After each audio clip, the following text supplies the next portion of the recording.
आन देश की शान देश की हम संतान हैं। तीनों रंगों से रंगा तिरंगा हमारा और यही हमारी पहचान है। नमस्कार, बहुत स्वागत करती हूं आप सभी का हिंदी खबर की इस खास पेशकश में और मैं हूं आपके साथ ऋतु भंडारी। कर्तव्य पथ पर देश की आन बान शान का अगर नजारा आपने नहीं देखा तो फिर आज आपने क्या ही देखा।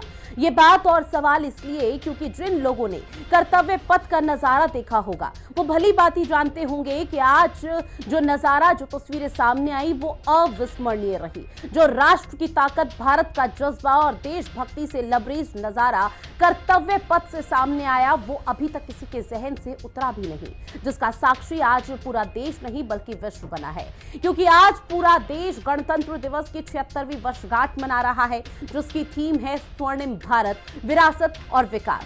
क्योंकि भारत और विरासत को संजोए हुए लगातार प्रगति यात्रा की ओर बढ़ रहा है। वहीं भारत की संस्कृति और सेना की ताकत का प्रेजेंटेशन भी किया गया।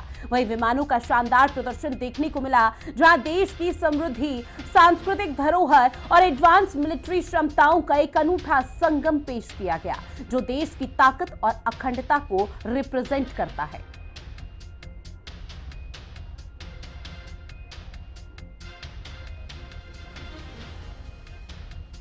तो आज जो कर्तव्य पथ से तस्वीरें सामने आई, जो नजारा सामने रहा आया झांकियों का अलग अलग राज्यों की, वो वाकई में अकल्पनीय रही, अविस्मरणीय रही, जिसको लेकर हर कोई देशभक्ति में लबरेज नजर आ रहा है। ऐसे में स्वर्णिम भारत, विरासत और विकास 31 झांकियां निकाली गई, जिसमें 21 राज्य थे। बाकी केंद्र शासित प्रदेशों की झांकियां भी इस दौरान दिखाई गई और हर राज्य की अगर झांकियों का सिलसिलेवार जिक्र किया जाए तो हर राज्य की झांकी बेहद खूबसूरत रही। चाहे आज शुरुआत जो हुई थी राष्ट्रपति के ऐतिहासिक पारंपरिक बग्गी के साथ, जहां पीएम मोदी भी पहुंचे। पीएम मोदी ने सबसे पहले जवानों को श्रद्धांजलि दी, उसके बाद राष्ट्रपति की वो तस्वीरें सामने आई जो है ऐतिहासिक और पारंपरिक बग्गी से वो कर्तव्य पथ के लिए रवाना हुई। फिर पीएम मोदी जब वहां पर पहुंचे तो उन्होंने लोगों से हाथ हिलाते और हाथ जोड़ते हुए अभिवादन स्वीकार किया, जिसके बाद न सिर्फ धरती पर बल्कि आकाश में भी इसी तरह से सैन्य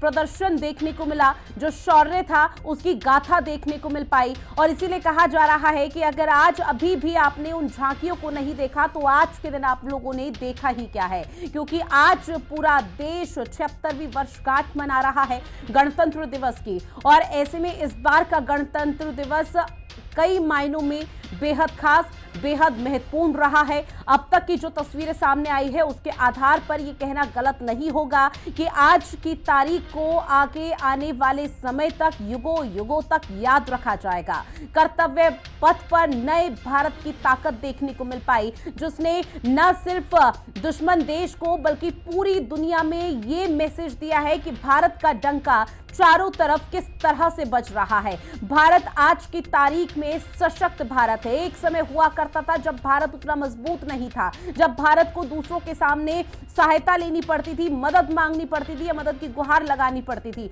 लेकिन आज का भारत इतना सशक्त हो चुका है, इतना मजबूत हो चुका है कि आज वो दूसरे देशों को यहां पर मदद मुहैया कराता है। अगर किसी भी तरह की आपदा, किसी भी तरह की कोई ऐसी बड़ी चुनौती या परिस्थिति पैदा किसी भी देश के सामने हो जाती है तो सबसे पहले वो भारत ही एक ऐसा मातृ देश है जिसने दोस्त की तरह हमेशा से हाथ आगे बढ़ाया। भले ही पुराने यानी कि इतिहास में उसके रिकॉर्ड और भारत से रिश्ते अच्छे क्यों ना रहे हों या फिर दुश्मन देश ही क्यों ना रहे हों, उनको भी भारत ने ये चीज मैसेज देने की कोशिश की है कि चाहे कभी कितनी विपरीत परिस्थिति ही पैदा क्यों ना हो जाए, कितनी भी बड़ी चुनौती क्यों ना आ जाए, लेकिन भारत हर देश के साथ, पूरे विश्व के साथ हमेशा डटकर खड़ा है और भारत कभी भी न झुकेगा और न ही यहां पर किसी भी तरह की कोई ऐसी स्थिति पैदा होगी जिससे भारत कमजोर पड़ेगा। और उसी का आज जो प्रदर्शन, जो प्रेजेंटेशन थी वो कर्तव्य पथ पर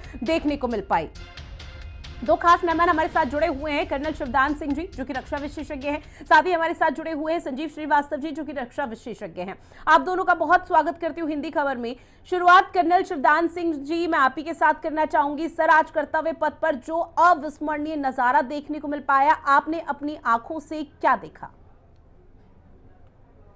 देखिए, हम गणतंत्र दिवस पर अपने देशवासियों को ये विश्वास दिलाना चाहते हैं कि हमारी सेना कितनी सक्षम है, कितनी आधुनिकतम हथियारों से सुसज्जित है और किस तरह हमारे सैनिक पूरी तरह से अनुशासित हैं।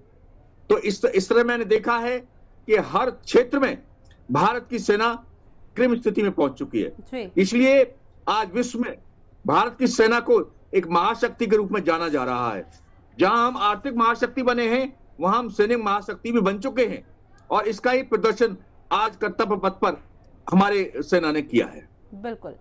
ऐसे में संजीव श्रीवास्तव जी, आपका रुख करते हुए और आपसे भी सर यही समझने की कोशिश करेंगे, क्योंकि देखिए आज गणतंत्र दिवस 76वीं वर्षगांठ है, पूरा देश मना रहा है। अलग अलग राज्यों से पूरे देश भर का अगर जिक्र किया जाए तो कई ऐसी अनोखी और अविस्मरणीय तस्वीरें सामने आई जिसको शायद शब्दों में बयान नहीं किया जा सकता। क्योंकि आज के दिन की जो थीम रही थी वो थी स्वर्णिम भारत, विरासत और विकास। किस तरह से विरासत को संजोए हुए प्रगति यात्रा यानी कि विकास की तरफ लगातार अग्रसर है। तो ऐसे में सर समझने की कोशिश की भारत ने क्या एक बड़ा मैसेज यहाँ पूरे विश्व को दिया है कि जो भारत कल तक यहां पर कमजोर श्रेणी में था वो आज बहुत मजबूत हो चुका है।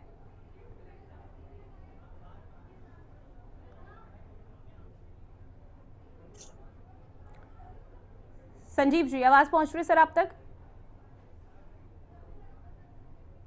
ठीक है, लौटूंगी संजीव जी के पास। कर्नल शिवदान जी, एक बार फिर से रुख आपका और सर इसी सवाल के साथ कि जो तस्वीरें आपने देखी और जिन तस्वीरों का जिक्र और बयां आप लगातार कर रहे हैं, क्या उससे ये माना जाए कि भारत ने एक मैसेज दिया है कि आज धरती से लेकर आसमान और यहां तक कि हर जगह, चाहे कितना भी बड़ा तूफान, कितनी भी बड़ी चुनौती क्यों ना आ जाए, भारत पूरी तरह से सशक्त है, मजबूत है, इस तरह का एक मैसेज दिया है? देखिए, भारतीय सेना ने जो ये संदेश आज देश को दिया है, इसके साथ साथ भारतीय सेना ने सिद्ध भी कर दिया है कि कितनी मजबूत है। आपको याद होगा 2022 में गलवान में चीन ने फिर वही हरकत की थी जो 1962 में उसने की थी, मगर उसका मुंह तोड़ जवाब दिया गया और चीन को महसूस करा दिया गया कि 1962 का भारत नहीं है, अब ये भारत विकसित भारत है और सैन्य शक्ति से सुसज्जित भारत है। इसके अलावा दक्षिणी चीन सागर में भारत ने जो 4 देशों के साथ क्वाड का निर्माण किया है, इसके साथ चीन को समुद्री क्षेत्र में भी पूरी तरह से जवाब देने भारत सक्षम हो चुका है। अभी कुछ दिन पहले प्रधानमंत्री मोदी ने नौसेना को आधुनिकतम जहाज उपलब्ध कराया है और सैन्य सामग्री उपलब्ध कराई है और हमारी सेना को भी हर तरह से सुसज्जित किया है। चीन की सीमा पर अपना वायु सेना का एक बेस बनाया गया है जिससे कि हमारे प्लेन्स इमीडिएटली चीन का जवाब दे सकें और इसके साथ साथ चीन के साथ लगने वाली हर सीमा क्षेत्र को सड़क मार्ग से जोड़ा गया है जिससे सेनाओं के लिए रसद और सैन्य सामग्री शीघ्रता से पहुंचाई जा सके। इस प्रकार से और आधुनिक हथियारों के साथ साथ मिसाइल्स, लेटेस्ट मिसाइल्स, ड्रोन्स सब उपलब्ध है सेना को। इसलिए किसी भी क्षेत्र में हमारी सेना इस वक्त पीछे नहीं है। इसके कारण हमारी सेना एक पूरी तरह शक्तिशाली और महाशक्ति के रूप में उभर के आई है। ऐसे में सर एक और रिएक्शन में आपसे लेने की कोशिश और समझेंगे ये भी कि इंडोनेशिया के जो राष्ट्रपति हैं प्रभुतो, वो यहाँ पर मुख्य अतिथि के तौर पर शिरकत करते हुए नजर आए। 26 जनवरी 1950 जब संविधान लागू हुआ था तब भी इंडोनेशिया के ही जो मेहमान थे वो मुख्य अतिथि के तौर पर भारत में शिरकत की थी और अब एक बार फिर से वही। तो क्या मैसेज देने की कोशिश या क्या बदलाव, क्योंकि हमेशा से जो इंडोनेशिया का झुकाव है वो चीन की तरफ रहा है और बाकी तो भली भांति चीजें आप जानते ही हैं। देखिए, इंडोनेशिया जो भारत को अपना सबसे विश्वसनीय मित्र समझता है और जब भी कोई इंडोनेशिया पर कोई जरूरत पड़ी है उसको, तो भारत ने उसको हर क्षेत्र में मदद की है।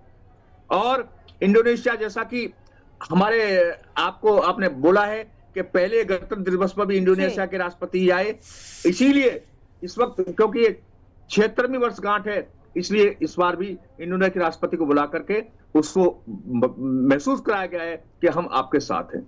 इस तरह से इंडोनेशिया के राष्ट्रपति का आना एक प्रकार से बड़ा ऐतिहासिक है, क्योंकि पहले उनका राष्ट्रपति आए और इस बार भी हमारा राष्ट्रपति आए और इंडोनेशिया को हम अपनी सैन्य शक्ति दिखा करके उसको बताना चाहते हैं कि हमारे पास सब कुछ उपलब्ध है। वैसे भी इंडोनेशिया को ज्यादातर सैनिक सामान भारत से ही सप्लाई किया जा रहा है जी।